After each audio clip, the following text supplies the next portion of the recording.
भाजपा का संबंध तो विचार से है, आध्यात्मिकता से है। और दादू दयाल जी से भाजपा कोई अलग थोड़ी है, हमारे वो इतने बड़े महापुरुष हैं। मोदी जी केवल भारतीय जनता पार्टी के प्रधानमंत्री हैं क्या? 150 करोड़ भारतीयों के प्रधानमंत्री हैं। कोई भी विदेश का कोई प्रमुख राष्ट्राध्यक्ष अगर उनके लिए कुछ बोलता है तो चोट हमारे दिल के ऊपर पहुंचती है। और भाजपा संतों की सरकार कहा जाए इससे बेहतर है ये कहना चाहिए कि जो भारतीय संस्कृति की संत मानसिकता है उसकी समर्थक है भाजपा। राजस्थान की राजनीति में इस वक्त बयानों, आरोप प्रत्यारोप और जनहित के मुद्दों को लेकर के राजनीति काफी गर्मा रही है। एक तरफ सत्ता पक्ष अपनी उपलब्धियां गिना रहा है तो दूसरी तरफ विपक्ष सरकार को घेरने में लगा हुआ है। इन्हीं तमाम मुद्दों को लेकर के हम आज आए हैं सिविल लाइंस विधायक श्री गोपाल शर्मा जी के पास और उन्हीं से जानेंगे किस तरीके से सारे घटनाक्रम को देखते हैं। तो सर आपका बहुत बहुत स्वागत है द खटक पर। आपका भी बहुत अभिनंदन। जी सर, मेरा सबसे पहले सवाल ये रहेगा सर, भैराणा दाम को लेकर के आप सरकार में हैं तो सरकार की क्या मंशा है और किस तरीके से इस पूरे विवाद को आप देखते हैं?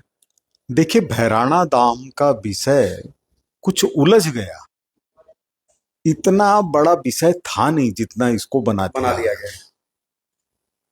रिको को वहां पर जमीन पर काम करना है और संत दादू दयाल जी की में आस्था रखने वाले, हम सभी आस्था रखने वाले लोग हैं, उनका ये मानना है कि वो संबंधित क्षेत्र दादू जी की जो भूमि है, सेवा भूमि, कर्म भूमि, उससे जुड़ा हुआ है। तो भारतीय जनता पार्टी के कारण ही तो देश के अंदर दोबारा आध्यात्मिकता, धार्मिकता और आस्था का प्रवाह लौटा है।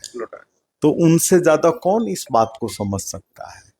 उसका कोई तरीका निकाल करके इसका समाधान होना चाहिए। वहाँ ऐसे भी लोग हैं जो ये चाहते हैं कि रिको काम करे, लोग अर्थ से सारी चीजों को जोड़ते सकते हैं, लेकिन धर्म, अर्थ, काम, मोक्ष, ये जो चारों पुरुषार्थ है इसमें धर्म पहले है और अर्थ बाद में है।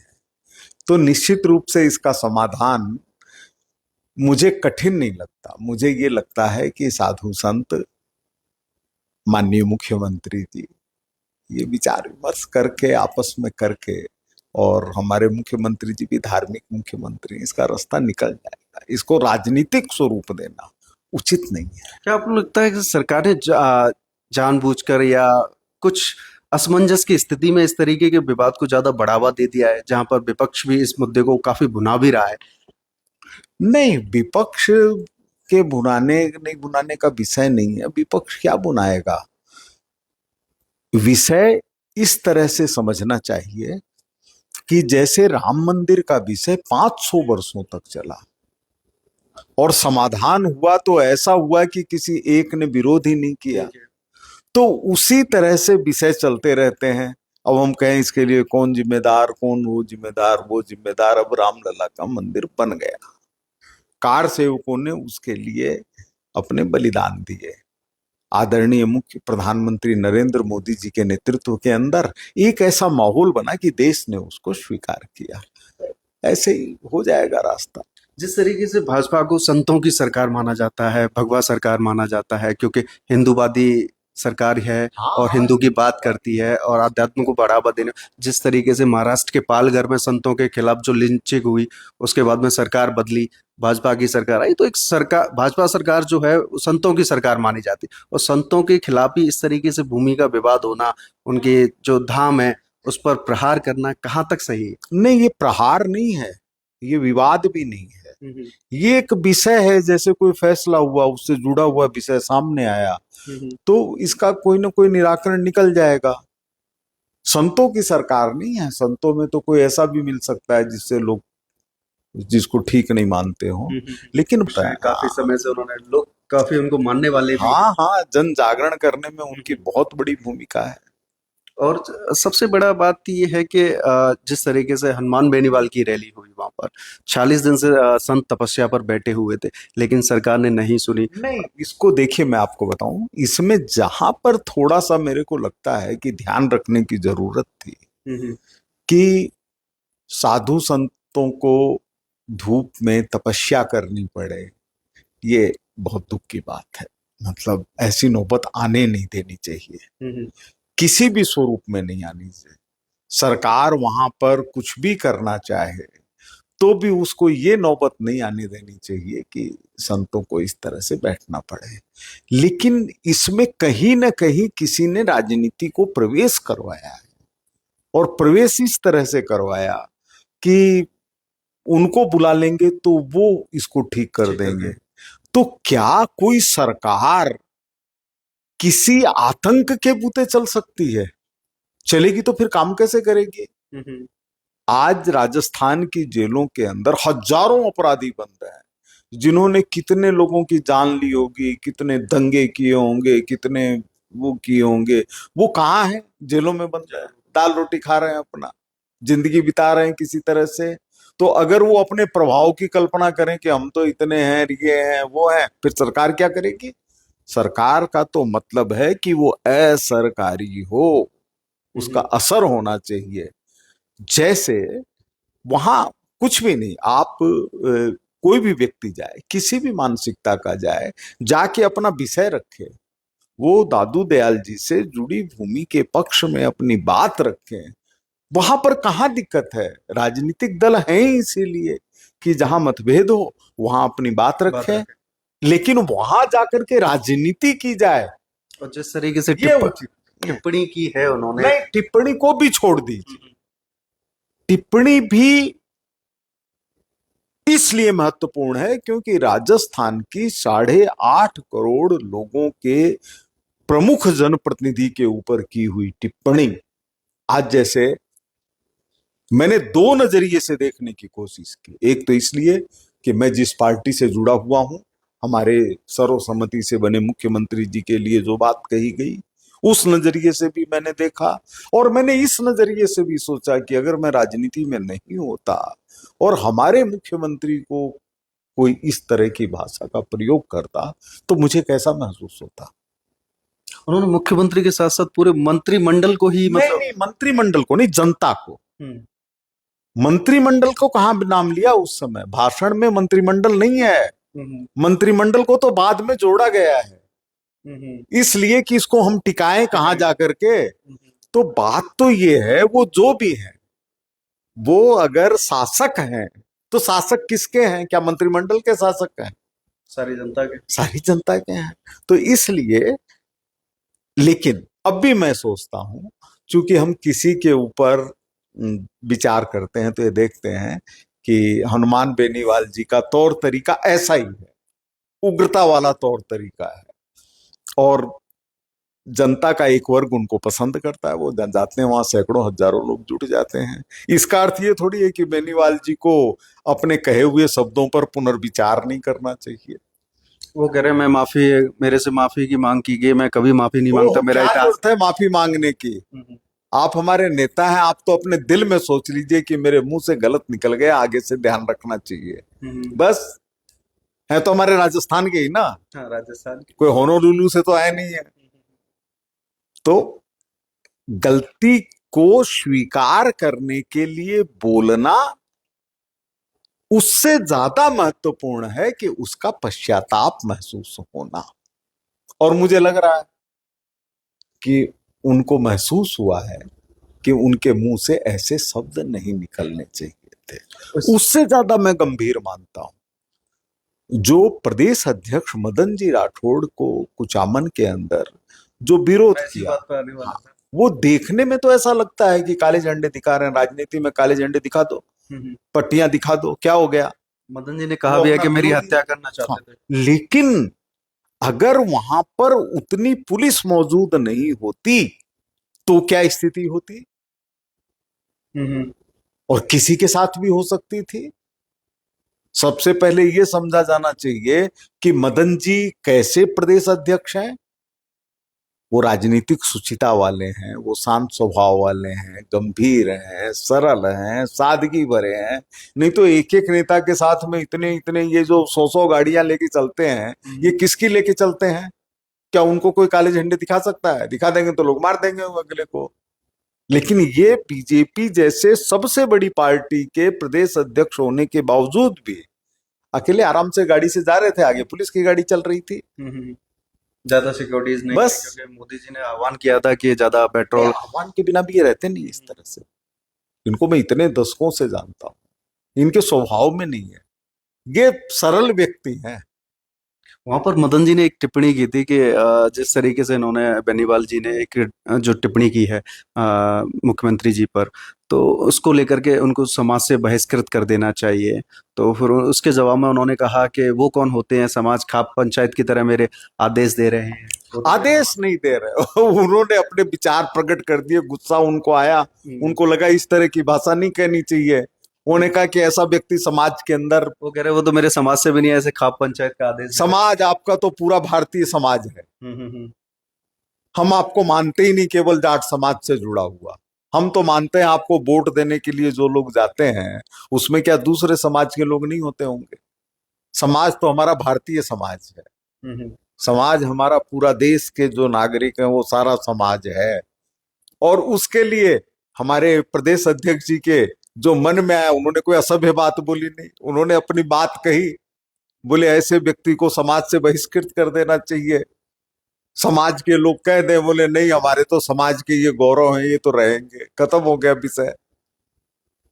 क्या आपको लगता है कि एक जो क्वेश्चन मेरे जो दिमाग में आता है कि हनुमान बेनीवाल जाट समाज की राजनीति करते हैं, एक समाज से ही ज्यादा रिलेटेड रहते हैं?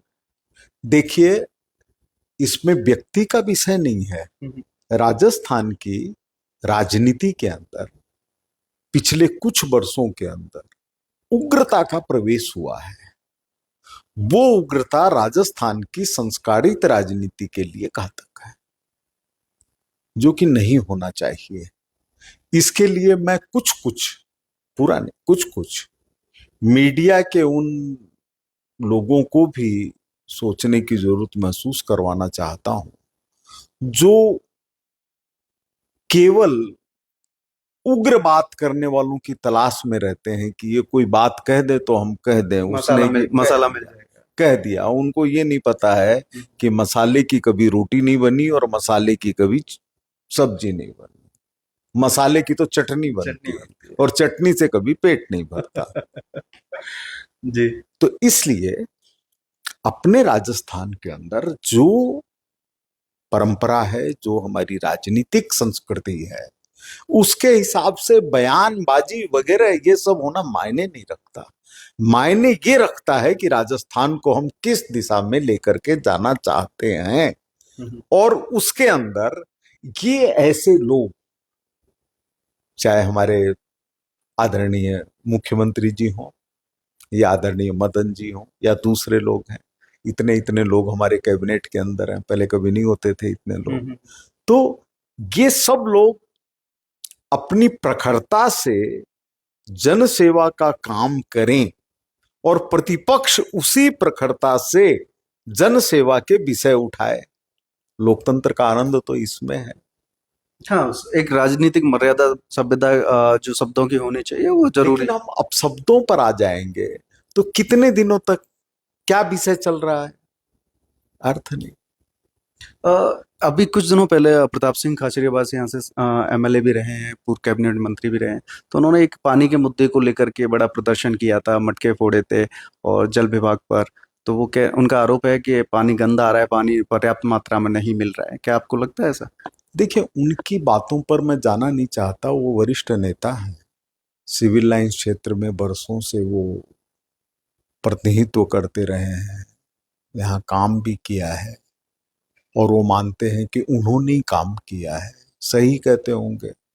लेकिन मैं ये मानने को तैयार नहीं हूं कि बड़ा प्रदर्शन किया। मेरे को तो लोग ही नहीं दिखे, 10-20 लोग दिखे। अगर 10-20 लोग और वो भी उनके अपने, कहीं ले जाओ वो तो जहां जाते हैं वहां 10-5 को लेके ही जाते हैं, तो वो नहीं विषय।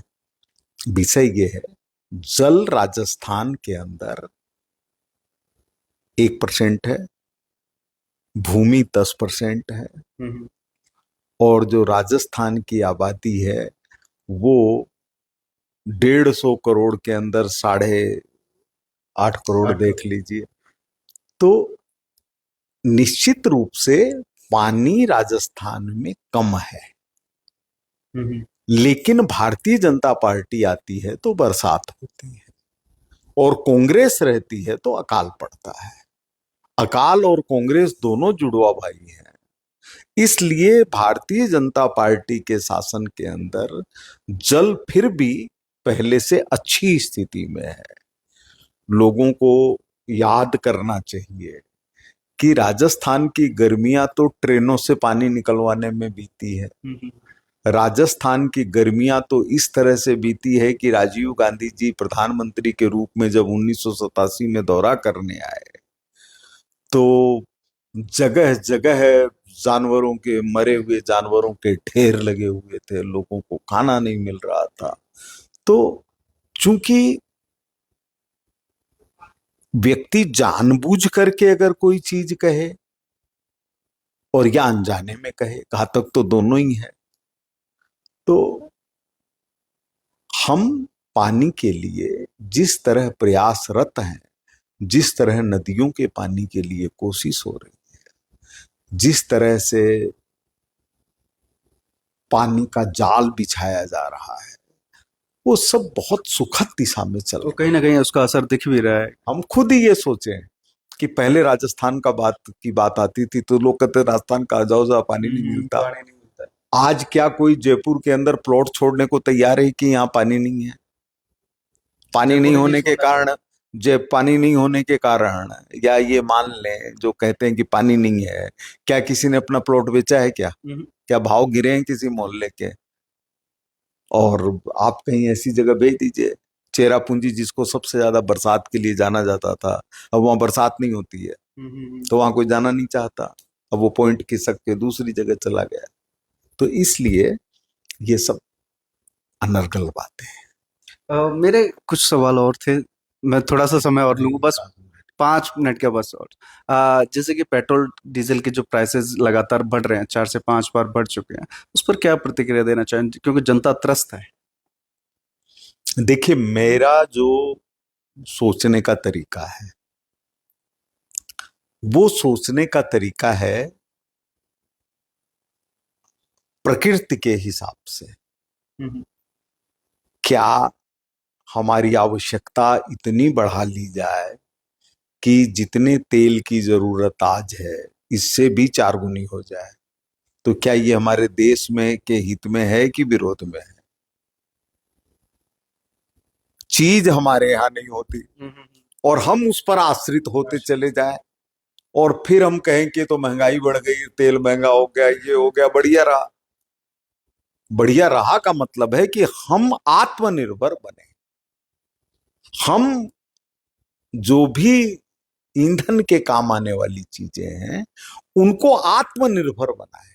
कब तक इन विदेशियों के सहारे रहेंगे? ये लोग लड़ते रहेंगे आपस में, तकलीफ हमको देते रहेंगे, और फिर क्या स्थिति होगी आपको मैं बताता हूं कि एक बार तो रूस के अंदर परमाणु संयंत्र के उससे, रसायन से, और वो समुद्र के अंदर चला गया, और वो उसका जो तेल था वो तेल हमारे देश में भेजा गया और लोगों ने खाया जहरीला तेल, चेरनोबिल का। इसी तरह से अमेरिका के अंदर गेहूं सड़ गए तो बोले कहाँ भेजें? बोले भारत भेज दो। तो ऐसी स्थिति, ऐसा ही उदाहरण था जब हमारे पाकिस्तान से भारत का युद्ध हुआ, तो उस समय पैसा खत्म हो गया, नोट खत्म हो गए। तो मेरे को तो आज भी याद है, 5 पैसे का पोस्ट कार्ड, 15 पैसे का अंतरदेशी और 25 पैसे का लिफाफा, वो बाजार में रुपए के रूप में चलते थे। जैसे 10 अंतरदेशी दे दो और फलाना सामान खरीद लो, 5 पैसे का ये दे दो और ये ले लो।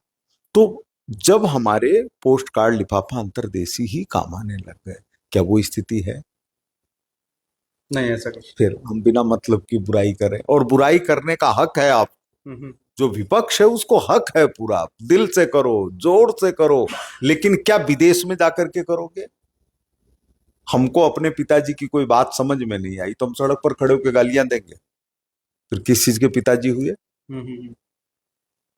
आपका ननिहाल इटली है तो आप अपना देश भी इटली को ही मानने लग जाएंगे? क्या समझदारी हुई? आपको सोचना चाहिए, भारत है, भारत ने इतना सम्मान दिया, आपकी इतनी पीढ़ियों को प्रधानमंत्री पद दिया, आप जाकर के विदेशों के अंदर आलोचना कर रहे हैं। वो कल आए हुए भी थे यहाँ पर पुष्कर में, उनका प्रशिक्षण शिविर चल रहा था। और कहा बड़ा वो हुआ, हम्म, बहुत बड़ा सम्मान हुआ। हम्म, मैंने आदमी गिनने की कोशिश की, 8-10 से ज्यादा दिखाई नहीं दिए, और प्रचार हो रहा है बड़ा व्यापक सम्मान हुआ। डोटासरा जी और टीकाराम जूली का के बहुत बढ़िया काम वो कर लोग तो खैर नीचे उतर के काम कर ही रहे हैं ना, रहे हैं। बढ़िया कर ही रहे हैं, उनके हिसाब से तो बढ़िया ही कर रहे हैं। अगर उनका अशोक गहलोत जी और सचिन पायलट जी के रहते हुए जूली जी विपक्ष के नेता बने हुए हैं, तो उनकी लड़ाई तो शांत हो ही रही है ना, भले ही वो काम कर पाए या नहीं कर पाए। अब की बार ऐसा लगा कि जैसे राहुल गांधी ने अशोक गहलोत जी को ऐसे इग्नोर कर दिया हो। कुछ कह नहीं सकते, राहुल गांधी जी दरअसल क्या स्थिर चित्त के नहीं है, तो उनके व्यवहार से उनका आकलन नहीं किया जा सकता। वो मतलब अलग किस्म के व्यक्ति हैं, वो किस समय क्या व्यवहार करते हैं इसका उनको भी पता नहीं होता। जैसे यहाँ पर सभा के अंदर आए और पता नहीं अचानक पीछे घुस करके और क्या उसको गार्ड को ऐसे इशारा किया कि जो उनके पीछे सिक्योरिटी वाला खड़ा था उसके पीछे चले गए अचानक। एक बार हम लोग संपादक लोग उनके सामने बैठे थे, तो मैंने एक सवाल पूछा तो उन्हें सिर नीचा कर लिया, उठाया ही नहीं। हम लोगों को चिंता हो गई, क्या बात है, क्या गलत पूछ लिया या क्या बात हुई। तब हम लोगों ने याद दिलाया, हम लोग 8-10 संपादक ही थे, तो फिर उनको याद दिलाया। मैंने कहा सब क्या बात हो गई, कोई ऐसे बोले बात कुछ नहीं हुई, बात कुछ नहीं हुई, ये बात है। मेरा अंतिम क्वेश्चन है, क्योंकि समय की बाध्यता है। आप भजनलाल सरकार को तमाम मुद्दों पर कितने नंबर देना चाहेंगे 10 में से? 8 नंबर। 8 नंबर। 2 नंबर? नहीं, 2 नंबर की तो हमेशा गुंजाइश रहनी चाहिए। आचार्य चाणक्य ने लिखा है, असंतुष्टा द्विजा नष्टा संतुष्टा महीभ्रता। राजा को कभी संतुष्ट नहीं होना चाहिए, तो 8 नंबर इसलिए। पिछली बार मैंने आपसे जब ये क्वेश्चन किया था तो पिताजी ने भी मेरा इंटरव्यू देखा था, तो उन्होंने कहा था कि सर ने जो बात कही कि जो अंत में जो श्लोक पढ़ा उसको थोड़ा सा आपको भी समझने की जरूरत है। कि सुधार की तो हमेशा गुंजाइश रहती है, लेकिन फिर भी इतना परिश्रमी मुख्यमंत्री मैंने नहीं देखा जी। ये हमेशा ही भागते दौड़ते रहते हैं, जाते रहते हैं, गौरव जिले में चले गए, उस जगह चले गए, वहीं जाके सो जाते हैं, वहीं चौपाल लगा लेते हैं। तो हाँ, कहीं से भी देखा। ये नहीं लगता है कि ये मुख्यमंत्री जैसा रुतबा कायम करना चाहते हो या कोई अपना दबदबा दिखाना चाहते हो। ये तो कहीं चले जाएगा, गांव में गए वहीं जाकर के सो गए, वहीं रोटी खा ली, वहीं खाट के ऊपर सो गए। ये भारत के अंदर पहली बार देखा जा रहा है। तो ये थे सिविल लाइंस विधायक श्री गोपाल शर्मा जी, जिन्होंने तमाम मुद्दों पर हमसे बातचीत की। बातचीत करने के लिए धन्यवाद सर। नहीं, आपने बहुत समय अच्छा दिया। लगा, बहुत अच्छा लगा। मेरे सहयोगी दीपेंद्र के साथ मैं राहुल टीसी शर्मा। देखते रहिए द कटक।